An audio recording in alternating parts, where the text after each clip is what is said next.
नमस्कार।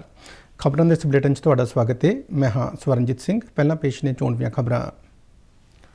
भारतीय जनता पार्टी के कौमी प्रधान JP नड्डा अज लुधियाना के एक दिना दौरे दौरान अहुदेदारां नूं करनगे संबोधित।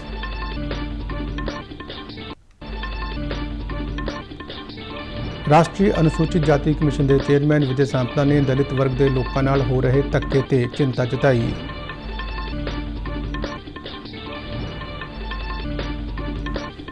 पंजाब समेत देश भर विच राष्ट्रीय लोक अदालतां दा आयोजन अज।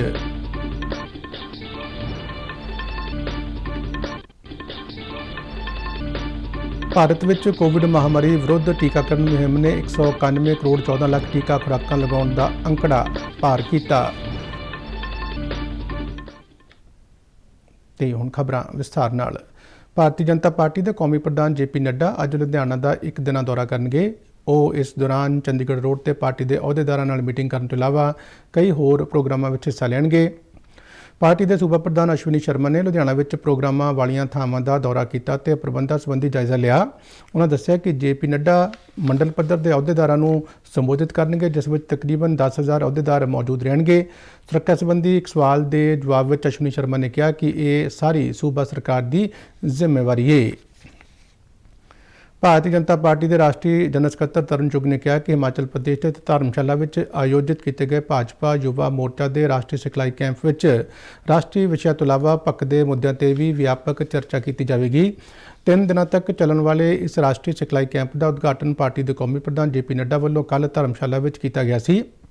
चुग ने कहा कि प्रधानमंत्री नरेंद्र मोदी की सरकार सारिਆਂ ਦੇ ਯਤਨਾਂ ਨਾਲ देश में ਵੱਡੇ बदलाव लिया रही है। उन्होंने कहा कि प्रधानमंत्री मोदी ਦੀਆਂ लोक भलाई नीतियां कारण देश भर के 80 करोड़ गरीबों के घरों तक राशन पहुँचाया गया है। जिस तरीके नाल भारत ने कोरोना महामारी का मुकाबला किया है उसकी विश्व भर में प्रशंसा हो रही है। उन्होंने दस्सिया कि हुण तक देश में तकरीबन 200 करोड़ कोविड रोकू टीके लगाए जा चुके हैं। उन्होंने कहा कि भारतीय जनता पार्टी ने सारिਆਂ ਦੀ मोर्चों ਲਈ सिखलाई कैंप लगाना एक नियमित प्रक्रिया है, जिस ਵਿੱਚ कार्यकर्ता ਤੇ अधिकारी हिस्सा लैके अपने आप ਨੂੰ ਉੱਚਾ ਚੁੱਕਦੇ ਨੇ। उन्होंने कहा कि भारतीय जनता पार्टी का सबका साथ मिलकर विकास सभ्याचार सिर्फ देश ही नहीं बल्कि समूचा विश्व भी देख रहा है। राष्ट्रीय अनुसूचित जाति कमीशन के चेयरमैन विजय सांपला ने कहा है कि देश में अजे भी अनुसूचित जाति वर्ग के लोगों का धक्का होंदा है। सर्किट हाउस में कल पत्रकारों नाल गलबात करदे उन्होंने कहा कि ਵੱਖ-ਵੱਖ सूबਿਆਂ तो अनुसूचित जाति वर्ग के लोगों नाल ਵੱਡੇ पद्धर ते धक्केशाही ਦੀਆਂ शिकायतां मिलदियां ने, जिस नाल ना सिर्फ आम दलित लोगों बल्कि सारे दफ्तरां समेत होर संस्थावां विच काम करदे दलित वर्ग के लोगों परेशानी झेलनी पैंदी है। सांपला दूजी वार कमीशन के चेयरमैन वजों अहुदा संभालण उपरंत जलंधर पहुंचे सन।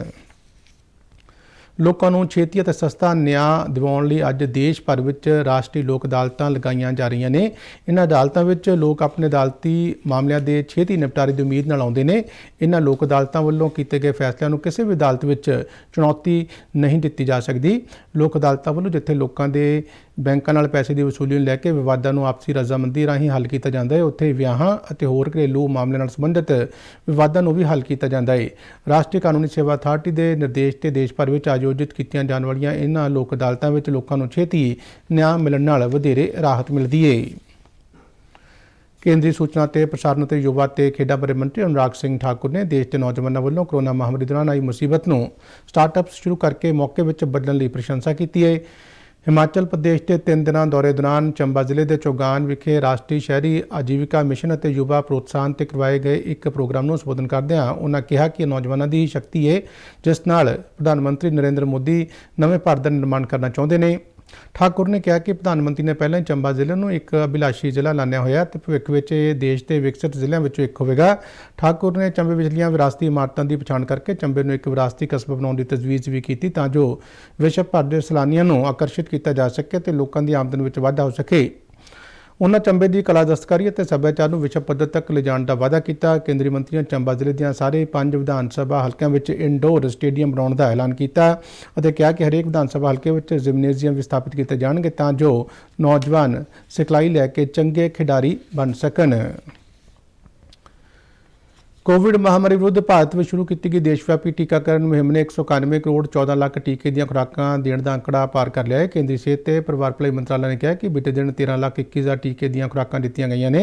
मंत्रालय ने दस्सिया कि 12 तो 14 साल की उम्र समूह के 4 करोड़ 32 लाख तो वध बच्चों को हुण तक टीके दी खुराकां दित्तियां जा चुकियां ने।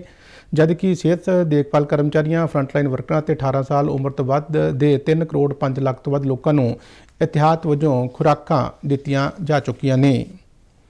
पंजाब के डायरैक्टर जनरल पुलिस वीके भावरा ने कहा कि मोहाली विखे खुफिया ब्यूरो के दफ्तर से होए RPG हमले संबंधी हुण तक 6 व्यक्तियों को गिरफ्तार किया जा चुका है। मोहाली में एक प्रैस कॉन्फ्रेंस दौरान उन्होंने इस हमले का मुख मुलजम गैंगस्टर लखवीर सिंह लांधा को दस्सिया, जिहड़ा कि 2017 में कैनेडा चला गया और पाकिस्तान आधारित गैंगस्टर हरविंदर सिंह रिंदा का करीबी है। उन्होंने कहा कि हमले की साजिश इन्होंने दोवों वालों ही रची गई सी, जबकि हमले वाले दिन जगदीप सिंह ते चढ़त सिंह नाम के नौजवानों ने इलाके की रेकी की। DGP ने कहा कि जगदीप सिंह को गिरफ्तार किया गया, जबकि 3 होर मुख मुलजम अजे भी फरार ने। उन्होंने दस्सिया कि पुलिस ने मामले में बलजीत कौर नाम की एक औरत को भी गिरफ्तार किया है। ये सारे मुलजम अमृतसर और तरनताਰਨ ਜ਼ਿਲ੍ਹਿਆਂ ਦੇ ਨਾਲ ਸੰਬੰਧਿਤ ਨੇ। We have arrested 6 people and निशान सिंह क्योंकि दूसरे केस अरेस्टेड है तो he will be arrested in this case also, he is in custody of police only. लेकिन ਜਿਹੜੇ ਅਸੀਂ ਅਰੈਸਟ ਕੀਤੇ हैं ਉਸ ਦੇ ਵਿੱਚ ਹੈ कंवर बाठ है, बलजीत कौर है, बलजिंदर रैम्बो है, एक आनंददीप सोनू है जो कि निशान दा ब्रदर इन लॉ है। ये इस दे नाल जदों एकोमोडेशन वगैरह ढूंढ रहे सी समान लवर तो ये नाल ही होंदा सी। ये अरेस्ट किया है। जगदीप कांगा अरेस्ट किया है। ये सारे जिहड़े नाम दसे हैं they are all from Tarn Taran Amritsar area. Punjab BJP के सीनियर आगू डॉक्टर जगमोहन सिंह राजू ने नवी दिल्ली में केंद्रीय कानून मंत्री किरण रिजिजू नाल मुलाकात की। उन्होंने आम आदमी पार्टी के कन्वीनर अरविंद केजरीवाल वालों प्रधानमंत्री नरेंद्र मोदी खिलाफ की देशद्रोही टिप्पणी संबंधी शिकायत पुलिस को किए जाने पर कोई कार्रवाई ना होने संबंधी जानकारी किरण रिजिजू ने दी। उन्होंने कहा कि मोहाली में साइबर क्राइम ब्रांच में 9 मई को इस बारे शिकायत दर्ज करवाई गई सी, पर पुलिस का रवैया बेरुखी वाला ते पुख्ता सबूत होने के बावजूद पुलिस ने केजरीवाल खिलाफ कोई कार्रवाई हुण तक नहीं की है।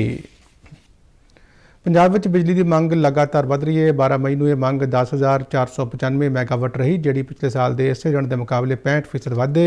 पंजाब स्टेट पावर कारपोरेशन के एक बुलारे ने जानकारी दिंदे दस्सिया कि पहली तो 12 मई विचाले 2,483 लाख मिलियन यूनिट बिजली सप्लाई की गई है।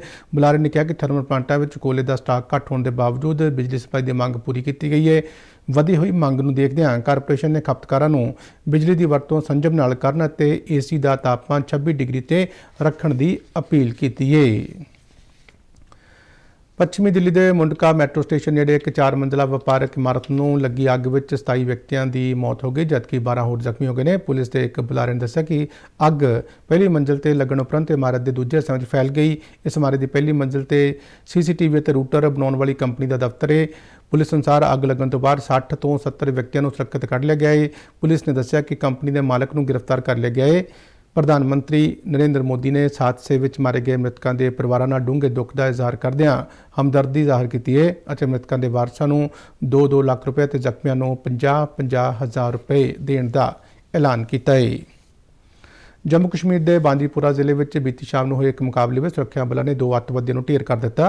पुलिस के एक बुलारे ने कहा कि यह मुकाबला उस वेले शुरू होया जो सुरक्षा बलों ने जिले के अरगाम खेतर में कुछ अतवादियों के लुके होने की सूचना मिलने ते इलाके को घेर लिया और तलाशी अभियान शुरू कर दिता, जिस ते अतवादियों ने सुरक्षा बलों ते गोलियां चलाउणियां शुरू कर दित्तियां। सुरक्षा बलों वालों की गई जवाबी कार्रवाई में 2 अतवादी मारे गए तो आखिरी खबर आने तक इलाके में तलाशी अभियान जारी सी। खबरों के बुलेटिन साडे दर्शक RNU DDK जलंधर के YouTube चैनल, फेसबुक पेज और ट्विटर हैंडल से भी देख सकते हैं। बुलेटिन के अखीर में चोणवीं खबरां एक बार फिर तो। भारतीय जनता पार्टी के कौमी प्रधान JP नड्डा अज लुधियाना के एक दिन दौरे दौरान अहुदेदारां नूं करनगे संबोधित।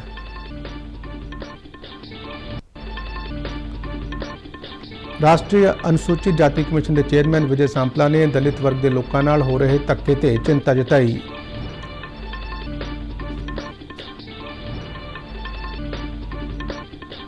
पंजाब समेत देश भर में राष्ट्रीय लोक अदालतों का आयोजन अज।